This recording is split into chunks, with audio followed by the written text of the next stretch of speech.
Potent anthrax. Deadly anthrax. Kill any anthrax. Anthrax fighting drug. Antibiotics. Antibiotics. Antibiotics. Antibiotics. Anthrax vaccine. Smallpox vaccine. That's right, he said smallpox. Smallpox vaccine. That's right, he said smallpox. Back to anthrax. Cure for anthrax.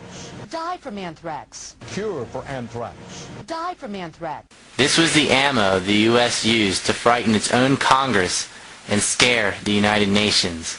One must remember at this time, the mass media had the public whipped up into a frenzy, scrambling for duct tape and storing food supplies. The press made an attack seem imminent, and the sloganeering for jack-off missile Johnny types became, "We gotta get them over there before they get us here." Colin Powell made his case to the UN while using a vial of mock anthrax. Secretary of State Colin Powell will make the case for war in a speech to the United Nations. We also have satellite photos that indicate that banned materials have recently been moved from a number of Iraqi weapons of mass destruction facilities. Powell will put America's credibility and his own on the line. So he came through the door that morning and he had in his hand a sheaf of papers, and he said, "This is what I've got to present at the United Nations according to the White House, and you need to look at it." Colonel Larry Wilkerson, Colin Powell's longtime friend and advisor, was his chief of staff. It was anything but an intelligence document. It was, as some people characterized it later, sort of a Chinese menu from which you could pick and choose. At the CIA, Powell and his aides questioned, point by point, the menu of charges drafted by the White House. There was no way the Secretary of State was going to read off a script about serious matters of intelligence that could lead to war when the script was basically unsourced. For 4 days and 4 nights, in the conference room next to Tennant's office, they argue over the intelligence. Secretary Powell asked a lot of questions, expressed skepticism about some, was reassured about others. If he was deeply skeptical, it came out. If we were deeply skeptical, it came out. And then he turned to the DCI, Mr. Tennant, and he said, everything here, you stand behind. And Mr. Tennant said, "Absolutely, Mr. Secretary." And he said, "Well, you know you're going to be sitting behind me tomorrow. You're going to be sitting right behind me, in camera." What we're giving you are facts and conclusions based on solid intelligence. For more than an hour, Secretary Powell displays photos, holds up a chemical vial that suggests anthrax, shows slides, all to make dozens of claims about Saddam's weapons of mass destruction. I am no expert on centrifuge tubes, but just as an old Army trooper, I can tell you a couple of things. Every single thing we knew was thrown into that speech. This is all we got, and we're making these firm judgments. One of the most worrisome things that emerges from the thick intelligence file we have on Iraq's biological weapons is the existence of mobile production facilities used to make biological agents. He makes a dramatic accusation. Saddam has bioweapons labs mounted on trucks that would be almost impossible to find. We have first-hand descriptions of In biological fact, Secretary weapons Powell was not told that one of the sources he was given as a source of this information had indeed been flagged by the Defense Intelligence Agency as a liar fabricator. to find even one of these 18... Powell was also not told that the prime source, an Iraqi defector codenamed Curveball, had never been debriefed by the CIA. Maybe the name of the agent wasn't alarming enough. Maybe it should have been Screw Up, or, you know, a lying sack of manure, something like that. But, you know, to know that you're giving the president a ticket to go to war based upon one source, at that point you want to drag the source in and talk to him yourself. Curveball is a case of utter irresponsibility and a good example of how decayed the intelligence process has become. The day before Powell's speech, a CIA skeptic had warned about the defector's reputation as a liar. In an email reply, his superior acknowledges the problem, but adds, "This war is going to happen regardless. The powers that be probably aren't terribly interested in whether Curveball knows what he's talking about." The United States will not and cannot... Powell was not told about the email. Leaving Saddam Hussein in possession of weapons of mass destruction for a few more months or years is not an option. Not in a post-September 11th world. The speech would turn out to be riddled with misleading allegations, but at the time, the press plays it as an overwhelming success. He had walked into my office musing, and he said words to the effect of, I wonder how we'll all feel if we put 500,000 troops into Iraq and march from one corner of the country to the other and find nothing. I will forever be known as the one who made the case, Colin Powell now says. I have to live with that.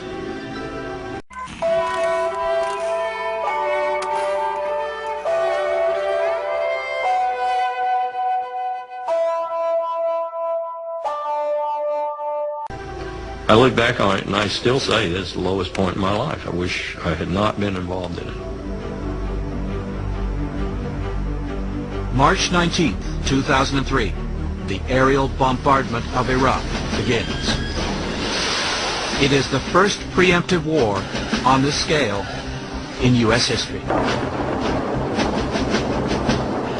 Interestingly, the bogus speech Powell was suckered into delivering was originally written up by none other than Cheney's chief of staff and plain scandal fame and convicted criminal Louis Libby. The speech was rewritten by George Tenet, which is about like crawling out of the pot and into the kettle. The neocons assured Powell of its sources and evidence to back up the claims, and Powell, in one evening, ruined his years of hard-earned credibility by trusting them. This anthrax attack and its associated claims, which led to a war, was not an act done in a bubble. This was a carefully calculated event. This was not just some individual trying to profit. The war, the Patriot Act, and the Department of Homeland Security greatly relied on this event. The History Channel will now admit that the anthrax was U.S.-made and came from inside. Within weeks, 5 would be dead and thousands of others exposed to one of the deadliest bacteria known to man. There are very few people who have the bench skills to make a product this good. Federal investigators discovered clues to the perpetrator's identity encoded in the bacterium itself. There are 89 different types of anthrax, but each one has its own kind of trail. This one led directly back to our own defense establishment. Was the U.S. government hiding a terrorist inside America's biodefense community? Some say yes, and that the official government investigation was a sham. The only people who know anything about the subject are also the suspects. They're protecting this individual. What we're dealing with here is an inside job with a real insider who has secrets that nobody wants to get out. It's going to be too humiliating, too embarrassing. All the spores were sent for immediate forensic testing. By the 10th of October, the analysis of the spores was complete. The results were horrifying. The bacterium that killed Robert Stevens and eventually infected 7 of his colleagues was identified as the Ames strain, a strain long favored by and under the near total control of the U.S. Biodefense Program. In August 2008, finally a member of the mass media, Keith Olbermann, admits and clarifies for the public that the anthrax was not from Al-Qaeda. Evening. This is Friday, August 1st, 95 days until the 2008 presidential election. To that topic presently. First, if reporting by the Los Angeles Times today is even remotely accurate, the questions about the anthrax attacks, which terrified this nation late in 2001, would seem tonight to have boiled down to 3. First, was the anthrax sent by just one employee of our own government or more than one employee of our own government? Was it incompetence or a cover-up? And third, how, if there was evidence of something askew at our biological warfare lab in Maryland as early as December 2001, why did national news organizations in this country receive supposedly reliable leaks from the Bush administration that the anthrax had originated in Iraq? Our 5th story in the countdown, there is finally a suspect in the anthrax attacks. He worked for the government's anthrax lab, and unfortunately he's dead as of this past Tuesday. His name was Dr. Bruce E. Ivins. The Los Angeles Times reporting this morning, NBC News confirming tonight, that the Justice Department was preparing to file criminal charges against him for the 2001 anthrax attacks.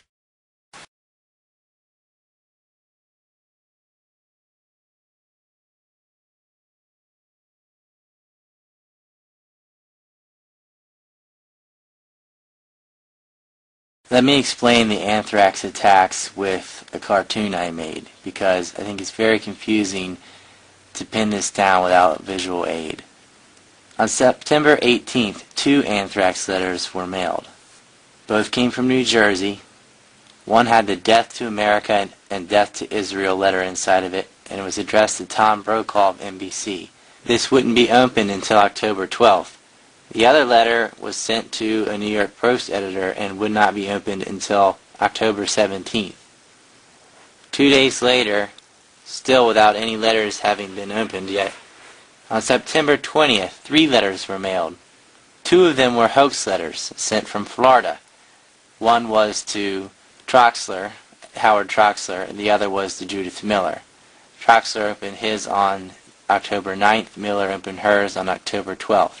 These were hoax letters. However, the letter inside, the written letter inside, had the same rhetoric as the second letter to Tom Brokaw. The second letter to Tom Brokaw also came on September 20th and was opened on October 5th. On September 26th, still, no letters have been opened, no reports have been made. Philip Zach, somebody who got caught stealing anthrax from a lab in Maryland, sends a letter to the Justice Department blaming Ayad Assad. That letter is opened on October 2nd. How this person knew about anthrax attacks and who to blame it on is a mystery, because there hadn't been any reporting on the anthrax attacks yet.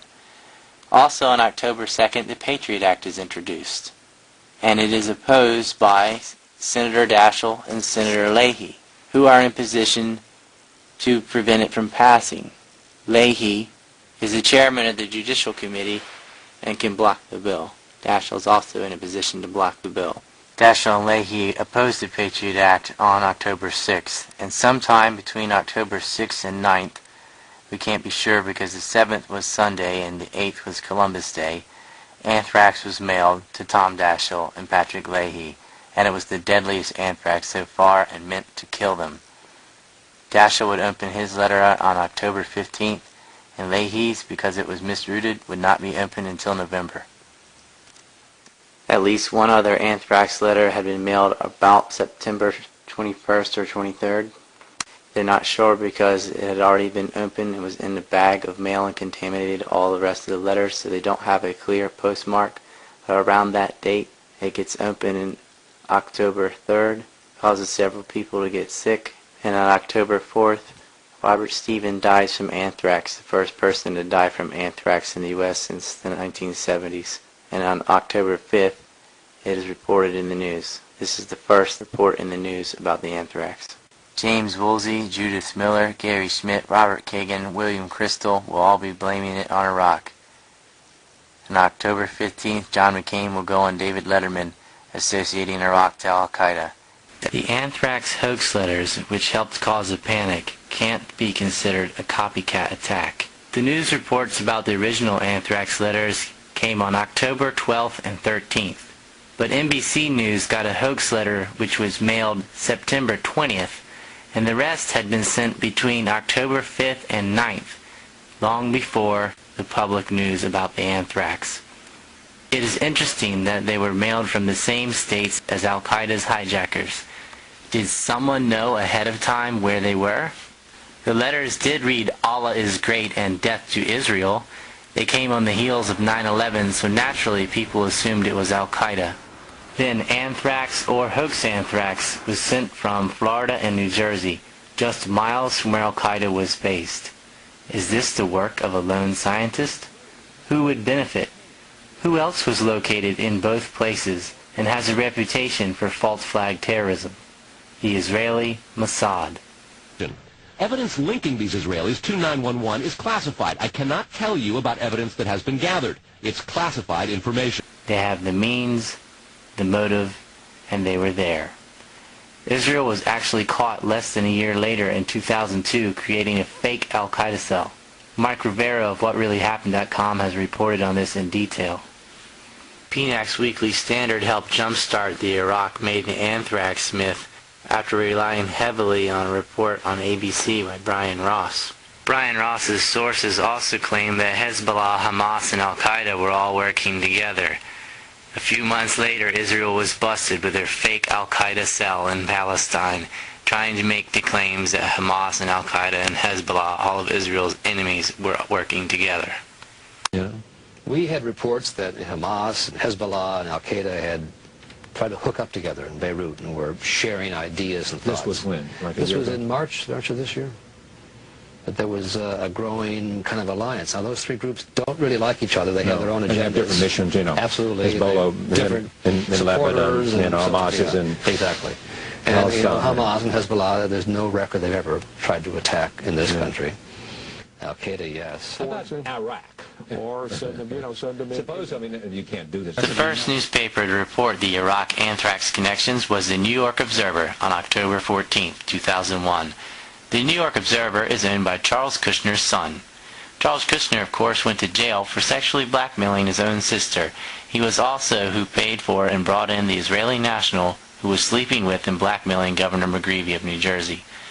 Now, why would a paper whose owner's father was a Jewish billionaire helping to sexually blackmail the governor and place an Israeli national as head of security be the first paper in America to first report Iraq sent anthrax is beyond chance. Why Israel had a mole as the head of security in a state they had a major spy operation in, as well as a Mossad front filming 9/11 and where the first anthrax is mailed, is worth more than a few questions. The Observer made its report on October 14th. The following day, the information about Iraq and anthrax had already spread quickly through the Bush administration. The paper wasn't the only one to claim Iraq may have connections to the anthrax. October 15th, the next day, John McCain on David Letterman. How are things going in Afghanistan now? I think we're doing fine. I think we've removed what little anti-aircraft capability they have. These C-130 gunships are pretty awesome weapons of war, and I believe that the Taliban will be removed. I think we'll get him and his people. I think the Lieutenant of helicopters are vulnerable too, but I think we'll do fine. The second phase, if I could just make it very quickly, the second phase is Iraq. If I could just make it very quickly, the second phase is Iraq. There is some indication, and I don't have the conclusions, but some of this anthrax may, and I emphasize may, have come from Iraq. Oh, is that right? If that may be the case, then that's when some tough decisions are going to have to be made too. Let me just finish. Some of this anthrax may, and I emphasize may, have come from Iraq. Oh, is that right? Like the last suspect, Stephen Hatfield, the Justice Department can't place Bruce Ivins at the scenes of the crime, but that never seems to bother them. Was this one guy? Did Ivins try to set up Al-Qaeda all by himself? Was it Ivins who said he witnessed anthrax being transferred from Iraq to Al-Qaeda? Did he just find out where the Al-Qaeda cells were and he raced down to both locations and mailed anthrax from there and sent these letters saying death to America and Israel? And it's just a coincidence that Israelis had illegal spy rings in both locations? Was one guy zinging back and forth between New Jersey and Florida to set up Al-Qaeda and ultimately Iraq? Or was it a team, perhaps an intelligence agency of a country with powerful biological weapons, perhaps one with cells in Florida and New Jersey, very near to the said Al-Qaeda hijackers of 9/11, implicated in the notes and the mailing locations? A hoax anthrax letter was also mailed to NBC News from Florida, September 20th, just 2 days after anthrax had been mailed from New Jersey, also to NBC News. It was postmarked September 18th. Thus, these were not copycat attacks. The senders had to have had knowledge of the initial attacks as well as the notes therein. It appeared at first the work of remaining Al-Qaeda cells. Just 2 weeks later, the London Times reports, October 27th, not only did Iraqis meet with Al-Qaeda's Mohammed Atta in Prague, they were also seen giving him a vial of anthrax. Israeli security forces observed the transfer. The author of the London Times piece later had a mysterious death. Mass media quickly seized on an Iraqi anthrax connection as well as an Al-Qaeda connection. It is also easy to see how this complements Judith Miller's stories of biolabs and Cheney's stories about a meeting in Prague, both 100% false. The anthrax mailers had some interesting target choices. The two senators in opposition to the Patriot Act and the press who reported secondary explosions in the World Trade Center. And yet fake anthrax was sent to Judith Miller, the neocons propaganda whore. These were not random victims to help sell anthrax treatment drugs, and it certainly wasn't in Al-Qaeda's interest. Killing those senators or scaring them into changing their vote would benefit who more? The security state, which had pre-written the bill and already planned the wars, or the lowly lab technician acting all by himself? Of all the possible targets, the two men chosen were Senator Tom Daschle, who opposed the Patriot Act and wanted to create an independent investigation into 9/11. And the other was Senator Leahy of the Leahy Amendment to the FOIA, which, if enforced, would end all military aid to Israel. The anthrax sent to Leahy was the most dangerous. They were made of smaller granules and of uniform size than the Daschle letter, far more powerful than all the other mailings. And according to Newsweek, the anthrax letter to Leahy was coated with a chemical compound unknown to experts who have worked in the field for years.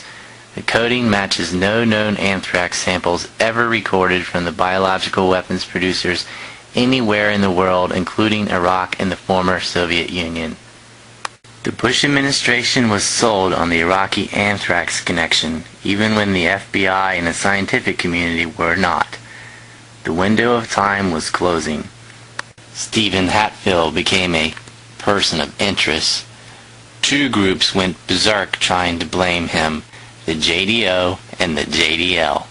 Hatfield has since been found innocent, but back in November of 2001, when Hatfield was in England, a hoax anthrax letter was sent to Senator Tom Daschle from the UK at the time when Hatfield was there. Was someone trying to frame him? This was again the same senator who had been sent actual anthrax just a month earlier. One Don Foster of Vanity Fair went out of his way to implicate Hatfield in the anthrax attacks, noting the movements of where Hatfield was, followed by the hoax anthrax letters.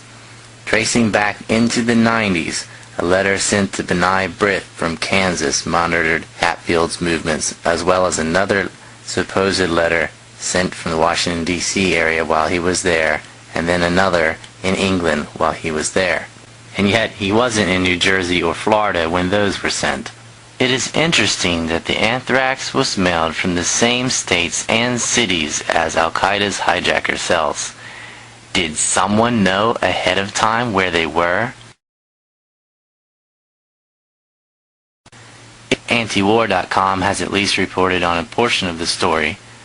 The case of the Israeli art students living next door to hijackers is infamous.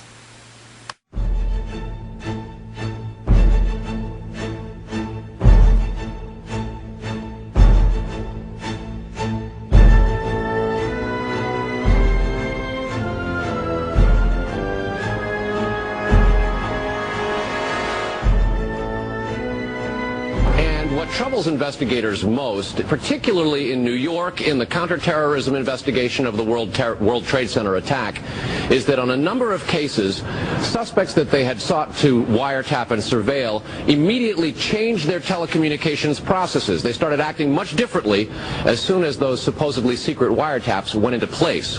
Brett? But the complaint about this system is that the wiretap computer programs made by Converse have in effect a back door through which wiretaps themselves can be intercepted by unauthorized parties. Adding to the suspicions is the fact that in Israel, Converse works closely with the Israeli government and under special programs gets reimbursed for up to 50% of its research and development costs by the Israeli Ministry of Industry and Trade.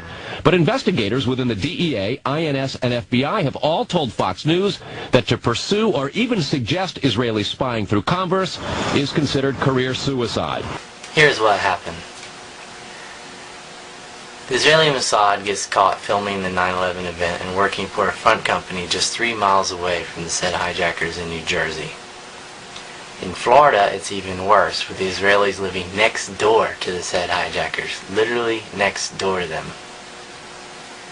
But then, the official story starts getting really goofy when you have the reports of one of the hijackers passports magically flying down near Ground Zero and being found unburned.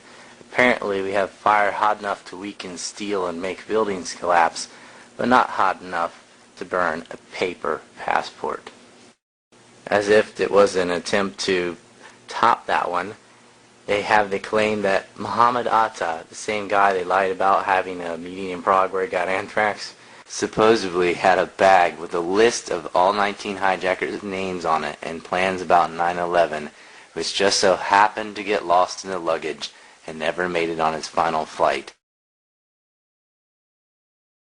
But then the FBI royally goofs up that list because they have a number of hijackers who aren't dead, and they go and backpedal on, oh well, it was some guy with the same name and The story's basically dropped.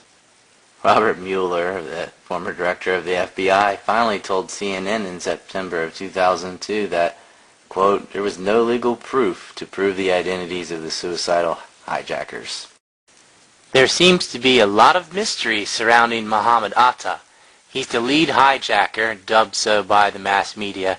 He was the one used to link Iraq to anthrax, unfairly. And then this guy takes a bag with him on his final attack with all the plans in it and all the names of all the hijackers on his final flight, which if discovered would ruin the entire thing. He lived next door to Israeli spies, and he was spotted on the casino ships of Jack Abramoff, a Zionist lobbyist, on September 5th, just 6 days before the attack. That's all interesting. Well, that's not all. He also had Star Trek teleportation powers, apparently, because the guy can be in Florida at 5 o'clock and yet be on a flight to Baltimore at 3 and somehow get back and be drinking in a bar. And I'll give you a link to that so you can read the details here.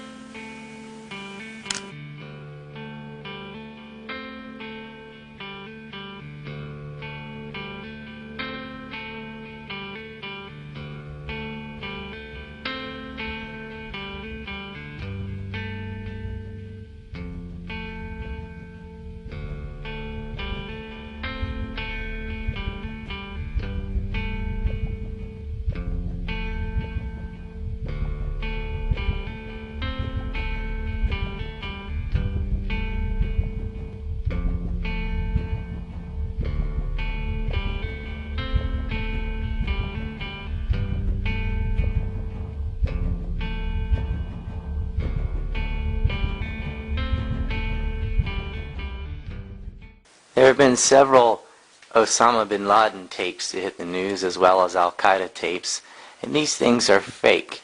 They seem to pop up regularly when Bush was up for re-election. This will assure his followers that A, he's alive and well, he's still in the game, and his followers, Rick, just haven't seen him, and when they do, it's likely to invigorate the movement. He's still very much the inspiration for Al-Qaeda. How do we know that this thing is legit? Well, you know, this is being flagged by Al-Sahab, which is Al-Qaeda's media arm, and every other video or audio message that's come out that's been flagged by Al-Sahab has been legit, Rick, so we expect that this one will be too. One of the bin Laden tapes was so bad that it actually took footage from a film made in 2006 called Road to Guantanamo and passed it off like it was original footage. This made it on all the networks. And a 2004 video purportedly showing bin Laden, which was exactly identical to a video released in 2007. After these debunkles, they go to voice-only tapes, but those get debunked as well. But one would think anything supposedly from Osama bin Laden would be under the microscope more than anything else and have more scrutiny than anything else, and yet Al-Qaeda and Osama bin Laden are on the news multiple times as known fakes. Adam Gadon, the so-called American Al-Qaeda who proclaimed himself the media maven, if you will, for Al-Qaeda and was helping to produce a lot of these so-called Al-Qaeda videos that were all over the internet that made Al-Qaeda look really bad and made the Muslims look bad. Should you fail to comply in full, we will deem it sufficient justification to continue to fight and kill Americans. Come to find out, Adam Gadon's real name was Adam Perlman.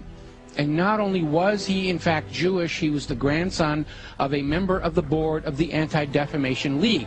And if you've been following the history of the Anti-Defamation League, you will find out they've been very much involved in covertly supporting a lot of these so-called American Nazi movements. In fact, all the way back, just about the time of World War II, there was this scandal where the head of the American Nazi Party, which had a total membership of like 6, and yet they were getting all this press, was arrested for embezzling from his sponsors, which turned out to be the ADL, so that kind of blew up in their faces. So anyway, we have Adam Perlman, and he's been going around saying, I'm Al-Qaeda, I'm Al-Qaeda, see, I got a turban on my head, I'm a terrible Muslim, gotta hate me, gotta be afraid of me, and of course everybody's laughing at him now because we all know who he is. Okay, so they have brought in the understudy, and there is a new American Al-Qaeda named Yosef Al-Khattab.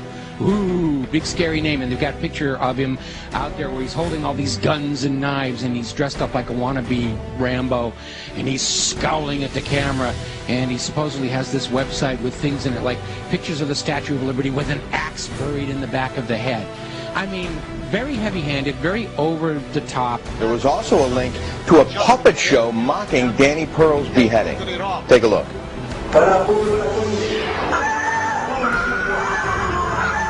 Oh, that's awful. You know, just looking more like a movie prop than anything else here. So, as it turns out, this is another fake. His real name is Joseph Cohen. He's a 39-year-old New York City taxi driver, as you mentioned. He called himself Yosef Al-Khattab, but he was born Joseph Cohen here in America. He is a Jew. And he is another manufactured front to try and convince Americans that Al-Qaeda is actually here in the United States.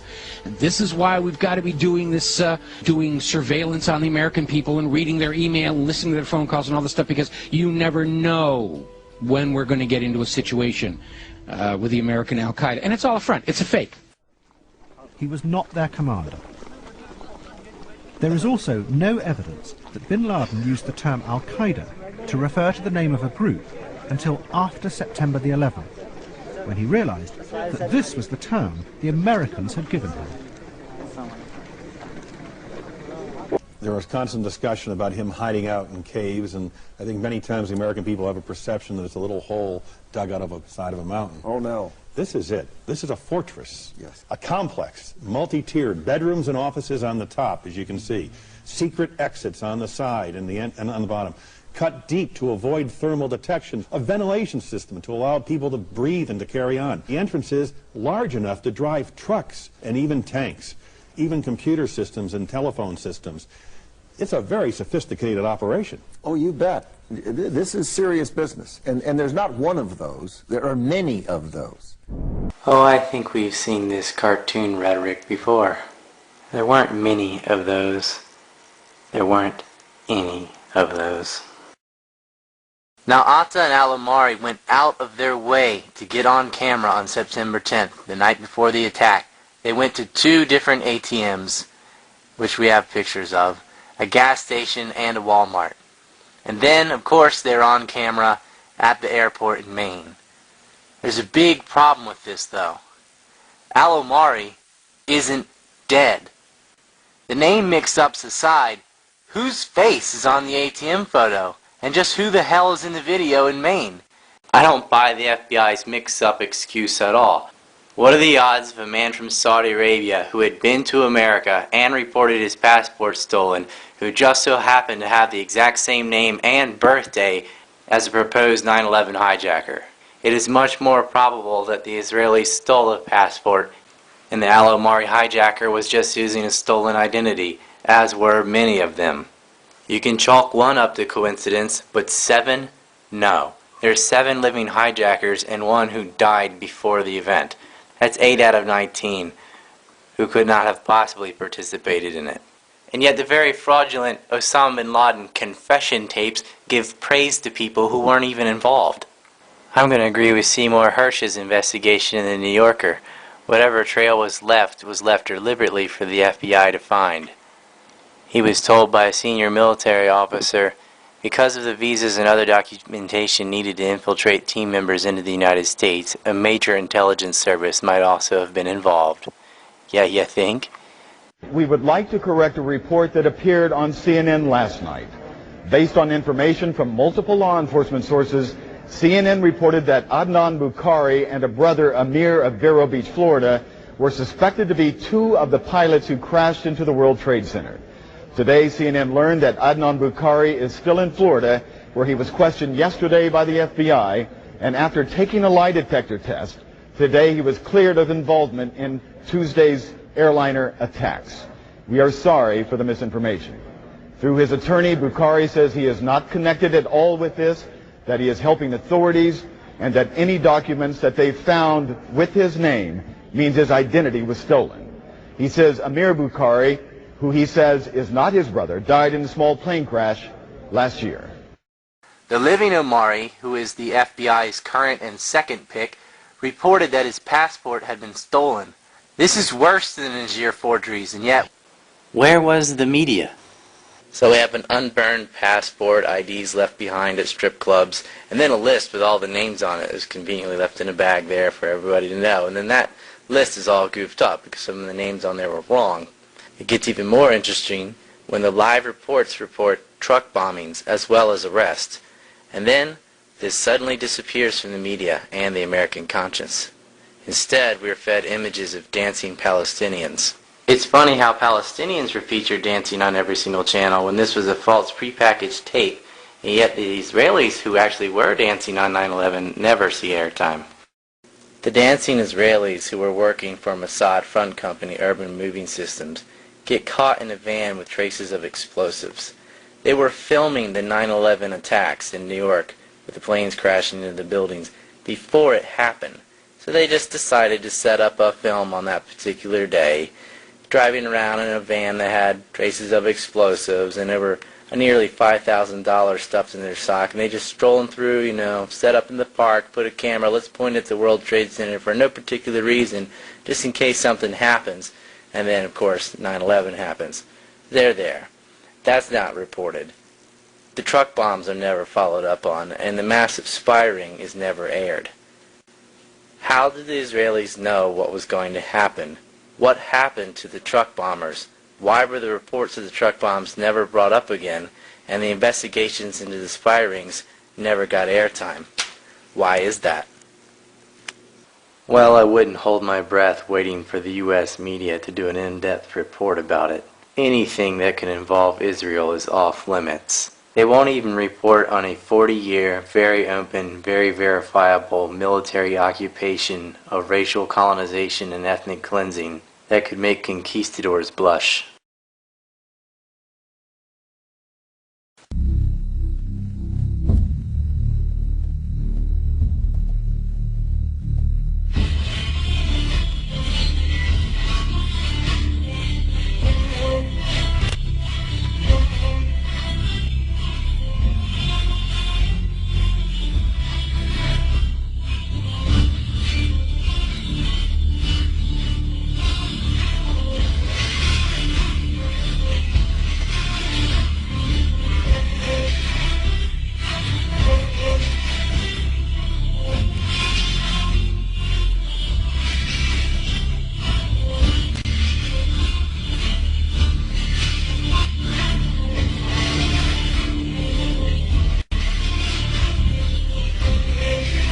Home to 15 people, 11 of them children.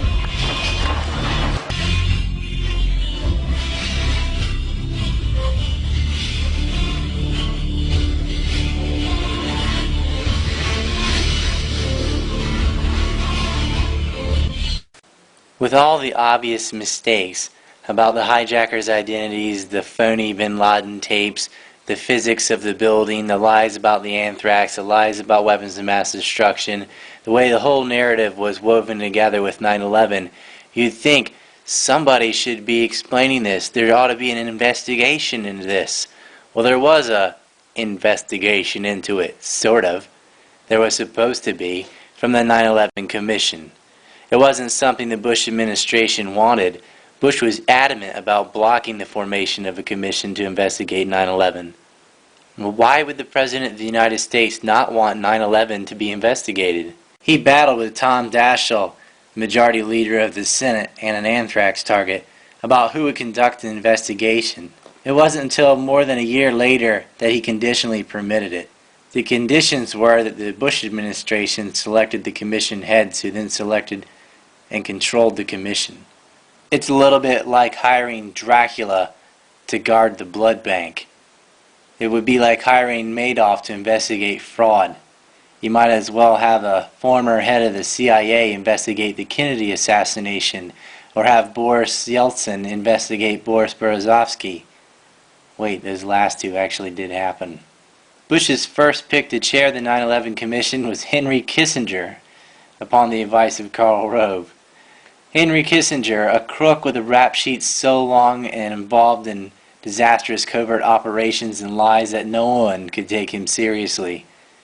He resigned not because of that, but because he didn't want to disclose his clients. Because of the obvious conflicts of interest and the utterly negative credibility, Kissinger finally removed himself from the position. That didn't stop his less well-known business partner from making the cut, James R. Thompson. An interesting phenomena occurred on 9/11 where individuals using the Israeli-based instant messenger service Otigo were warned about 9/11 before the attack. At least 2 individuals came forward about the warnings they had received. Certainly bin Laden wasn't warning these American Jews to avoid the towers. Someone else had prior knowledge. Hollinger Inc. and Hollinger Digital owns Onset Tech, which cooperates with the messenger software of Otigo as well as Converse. When you pull up the board of directors for Hollinger, you'll find some nefarious characters. Henry Kissinger, Richard Pearl, and James R. Thompson from the 9/11 Commission. With Thompson on the 9/11 Commission, you can be damn sure they didn't look into Otigo. It was Hollinger-owned papers also that spread the bogus rumor about 4,000 Jews not showing up to work on the day of 9/11. This served to obfuscate the very real forewarnings from Otigo by masking it as pointless anti-Jewish rhetoric. Hollinger would later be used by Pearl to bolster his Iraq War investments, and then it had a large scandal with Conrad Black, of which Thompson was also a part of. He ended up not doing much on the commission at all for a year. But not to be outdone by that audacious selection for the commissioners, the Bush administration topped itself in see-through corruption by choosing Iran-Contra's Tower Commission chairman, who worked with Dick Cheney, to co-chair the 9/11 Commission as well. I guess if you do well with one whitewash, then why not another one? Hamilton was also sitting on advisory boards for the CIA. But don't worry, they could still go lower. Much, much lower. Even worse than Hamilton becoming the co-chairman was placing a Zionist warmonger, Philip Zelikow, who was plucked right out of Bush's own National Security Council to be the executive director for the commission. Zelikow would have total control over hiring the 9/11 commissioner's staff and set up a tight filtering system over information sharing that went right through himself or Hamilton. One of his first actions was to hire Michael Hurley, a current officer in the CIA, to investigate the CIA. He also echoed the neocons' propaganda about Iraq and 9/11. How pathetic for the 9/11 Commission's executive director to parrot the baseless Iraq did 9/11 deceptions. It wasn't new for Zelikow, it was an opportunity to promote his worldview. In their book on the Israeli lobby, Mearsheimer and Walt exposed Zelikow for calling for war with Iraq to protect Israeli interests in speeches that he gave to universities. Zelikow would later admit as much with a so-what attitude. Apparently, he forgot the 9/11 Commission was to investigate an attack on America and not to be a tool for Israeli interest. No one was really looking into 9/11. They were looking into how to use it. There was one dissenter in Zelikow's way, a staff member that slipped through the cracks, Donna Lesman. Breaking Zelikow's filter protocol, Lesman dug into the direct 9/11 connections with the government of Saudi Arabia. Zelikow fired her and had her findings deleted from the 9/11 Commission's report, 28 pages redacted. Perhaps she asked how a Saudi Git agent working with the FBI, was providing housing and actually living with 9/11 hijackers. National security whistleblowers tried to testify before the commission, but were either not asked to testify or their testimony was only barely acknowledged, or worse yet, completely omitted from the record. Zelikow was later revealed to be the real author of the Bush Doctrine, the justification of preemptive war, which has led to the deaths of more than 1 million people so far. Zelikow was the author of a very important document issued by the White House in September 2002 that really turned military doctrine on its head and said that the United States could become involved in preemptive war, preemptive defense, that we could attack a nation that didn't pose an immediate military threat to this country. And obviously in September 2002, it sure appeared that that document was being written with one target in mind, Iraq. Now, as I say, the author of the document at the time was anonymous. We didn't know that Philip Zelikow had written this thing. And that becomes known, I think, widely on the staff only in the final months of the 9/11 Commission investigation, and it appeared to pose yet another conflict of interest for Zelikow.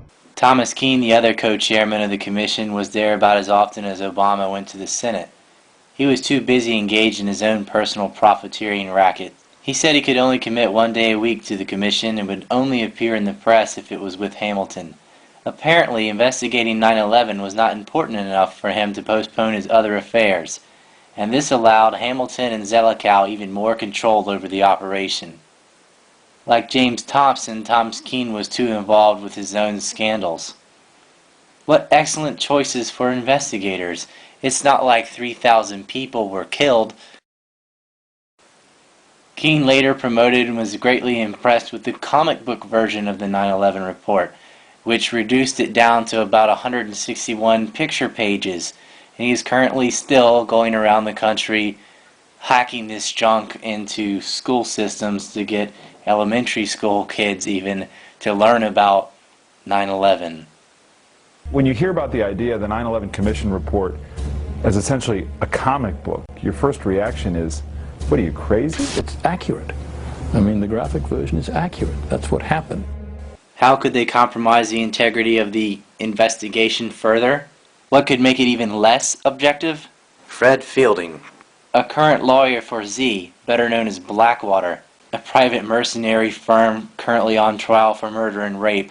This bastard actually countersued the families of the contractors' victims hung from a bridge in Fallujah to block them from gaining access into the circumstances surrounding the event. The details of what really happened are uncovered in Jeremy Scahill's book, Blackwater, Rise of the Mercenary State. Fielding wasn't the only important investigator working with Blackwater. The Inspector General, who was supposed to let the other shoe drop on Hollinger and Richard Pearl, also found employment at Blackwater as a senior executive. You see the DVD extra to unravel that mess. Fielding was from George Bush's White House counsel. But don't worry, he was compromised further than that. He was a lawyer for a very high-level man in the Bush administration. You may have heard of him.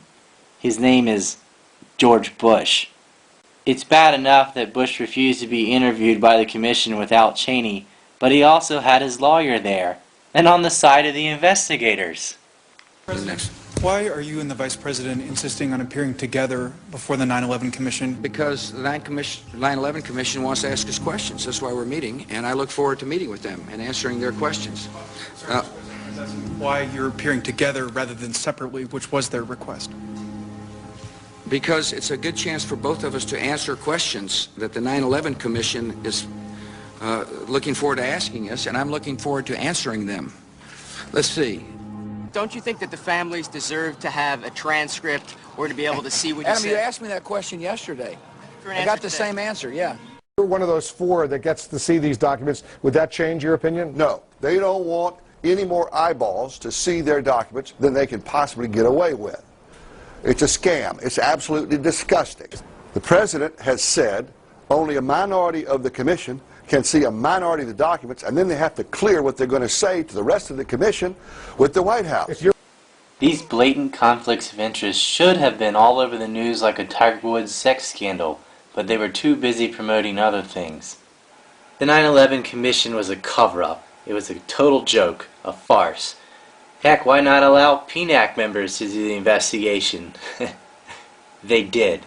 John Lehman, former Secretary of the Navy in 1987, while Jonathan Pollard was spying for Israel through naval intel, was also chosen to join the 9/11 conmen, and he was a PNAC signature. PNAC, the Project for a New American Century, was a neoconservative think tank from the American Enterprise Institute.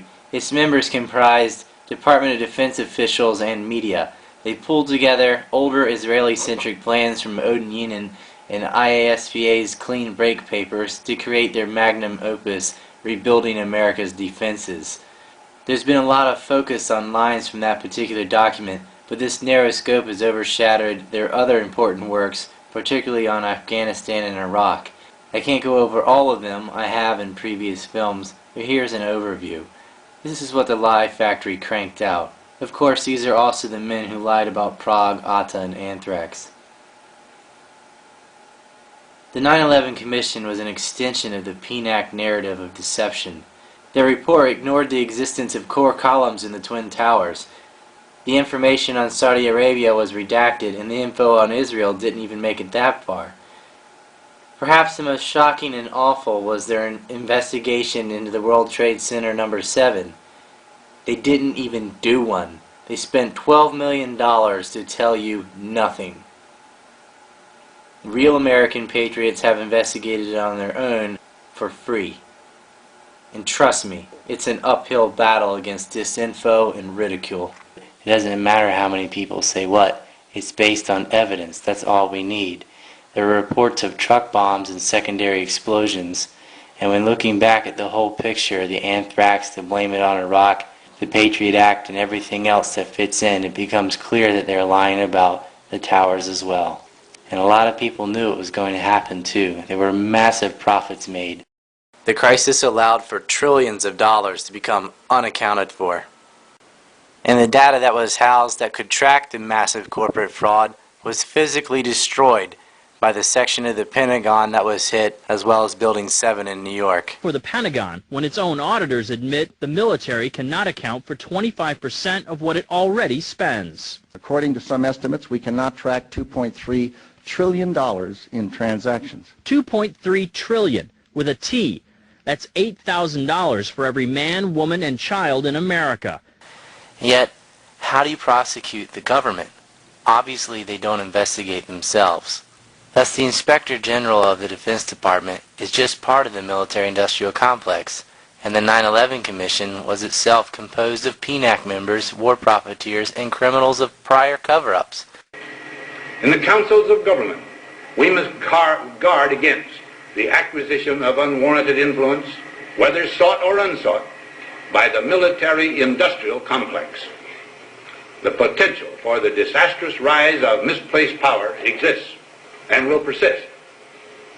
We must never let the weight of this combination endanger our liberties or democratic processes. We can't rely on these investigations. Where is our media? It would be easy for the mass media to explain this in a day, but again, these companies are just an extension of the corporatocracy at large. And yet we've had waves and waves, thousands, perhaps millions of citizens in America who have been reporting about the lies surrounding the war in Iraq, as well as 9/11, independently on their own, often for free. There are thousands of blogs and websites, and it seems like the only way around this is the web. But that is rapidly changing too. The ADL has already gone on a purging spree on YouTube.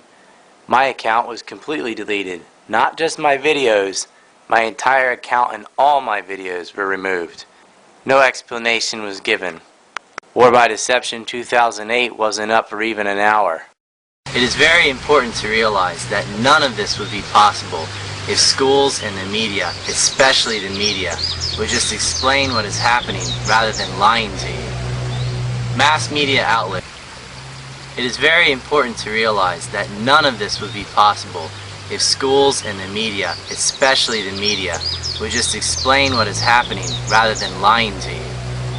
Mass media outlets, that's the televised media, you know them as ABC and NBC, CBS, and Fox, are owned by media conglomerates. That is, they each answer to a parent company.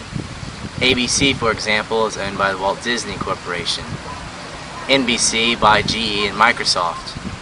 CNN by AOL Time Warner, CBS by Viacom, Fox News, if you even want that to count, by the Rupert Murdoch Corporation.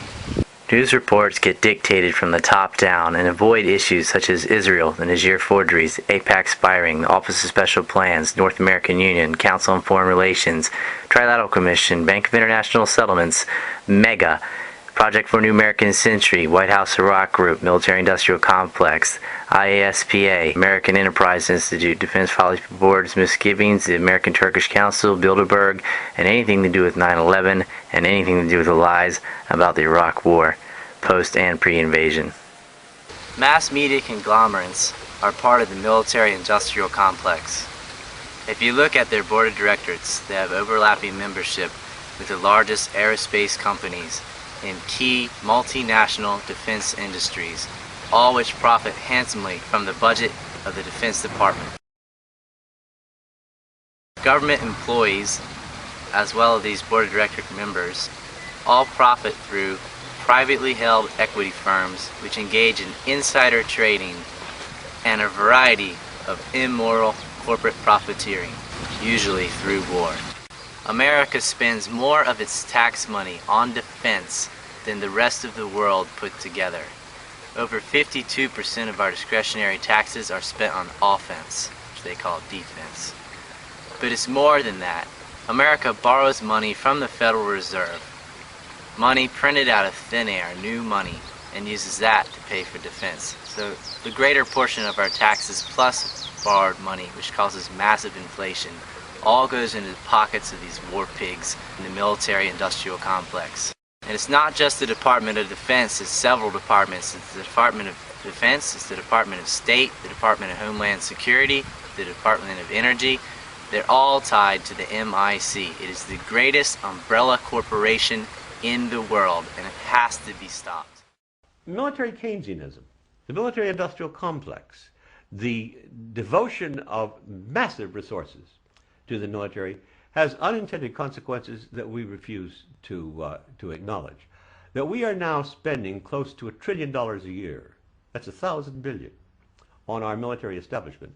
This is not the defense appropriation that is published. That's simply the annual appropriation of the Department of Defense. It doesn't include the money spent on nuclear weapons. That's in the Department of Energy. It doesn't include the money spent on Veterans Affairs. That's in the Department of Veterans Affairs, including treating our wounded from Iraq. It doesn't include foreign military aid. That's in the State Department. It doesn't include the actual defense of the country. That's the Department of Homeland Security. Since after 9/11, we discovered the Department of Defense has nothing to do with defense of the country. It's busying itself with warfare in outer space or some other lucrative, if useless, way to spend money. It all adds up to an unbelievable amount that is, over time, not sustainable. It reminds us of a famous remark by Herbert Stein when he was chairman of the Council of Economic Advisors in Richard Nixon's administration. He rather famously said, "Things that can't go on forever don't." These things can't go on forever, and they're not going to. That is, the American empire could come to an end before this film is over if just one little thing happened.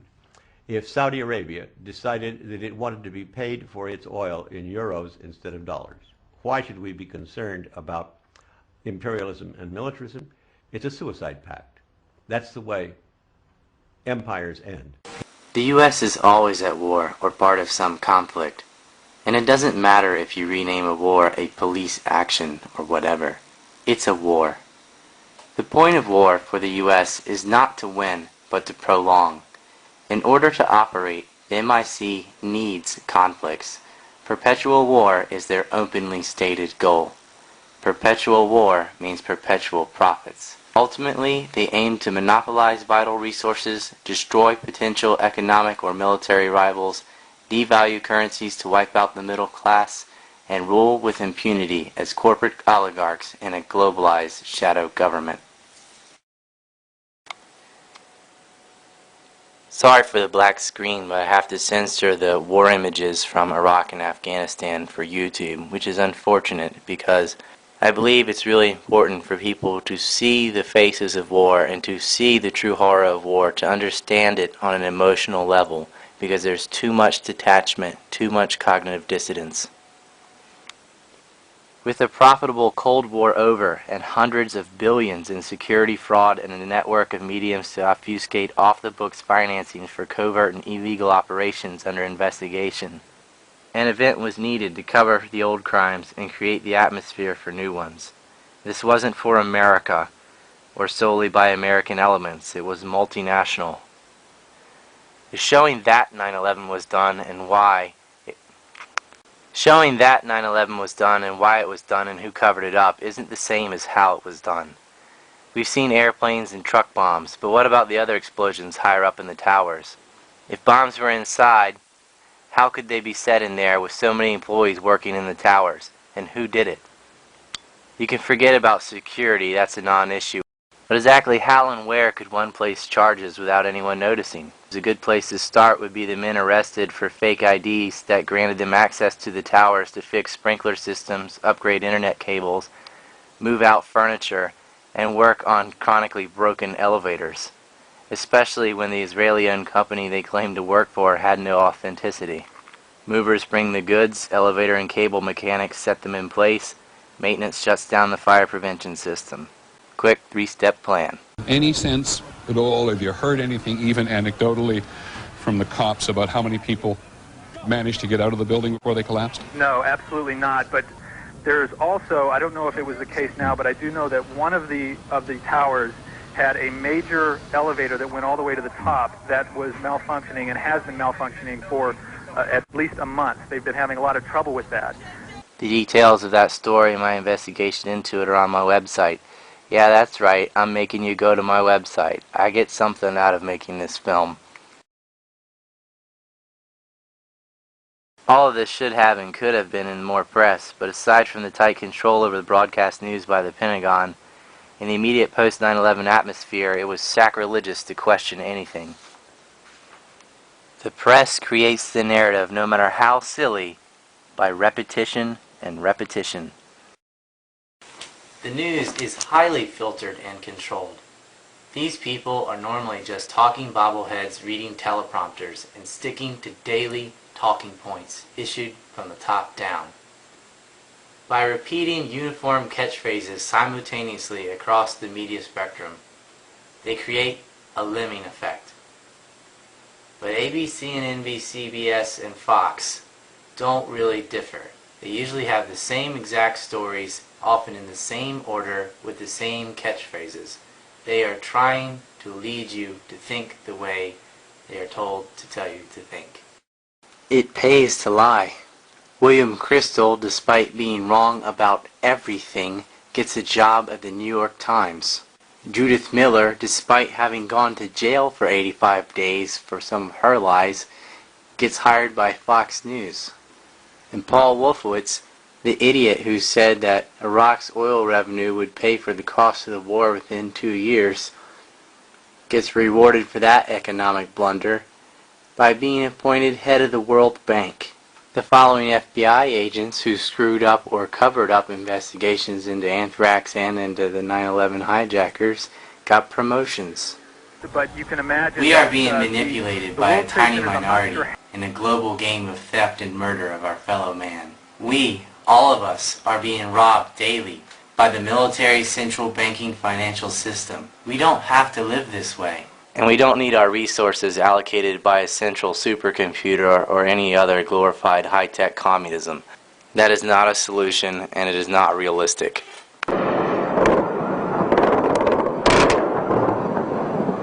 One massive contributor to the debt for defense racket that allows this to take place on the scale that it does is central banking on a fiat money system. The other main method of manipulation is mass media. We've got to end the Fed and abandon the daily deceptions of the mainstream media. And slowly this is happening and has been happening. For one of the first times in history, we have a way of fighting back. The web has allowed us to break the media monopoly. We are seeing anti-Fed rallies, books, and films when this was nearly impossible before. There is a niche for anti-war info to counter propaganda. Now is the time to end the cycle. Everything stems from alternative media. Every year we grow. The problems in government and banking won't be fixed until we take back the media. This is why it is vital to keep the web free and open. It's also crucial to support alternative media websites. These people are not paid and they face a lot of flack. Just ignore the kooks. We are winning this struggle. End the deceptions and end the wars. Thank you for watching my film. Please see all the extras on the DVD or wherever I put them on the web. I thank you to everyone who is helping support me by sharing this film, and a handful of you who sent some donations so it was possible to complete this film. No more wars for deception. No more Zionist neocon plans. Don't listen to them about Iran. Israel got caught just in 2002, the Zim shipping company, which moved out of the WTC just weeks before the attacks, got busted sending armaments to Iran. Isn't that a little fishy? The same things are going on still. It's crucial we all understand this and put a stop to it. We are the majority. We can take our nation back. It's our government, it's our media. We are responsible for this. Some of you people elected Obama. I don't know what's wrong with you. I don't know why you believed that he would change anything. This generic sloganeering of hope, change, believe is utter nonsense. He was a senator. He had a voting record. You could have known exactly how he really was. It's too late now. Let's focus on the positive and fix what we can. I appreciate your support. Have a nice day. Here are my websites for future reference.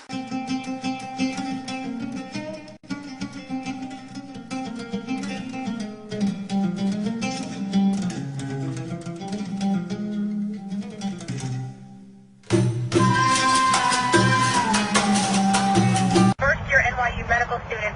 He was down there, he was trying to help people. His name is Daryl.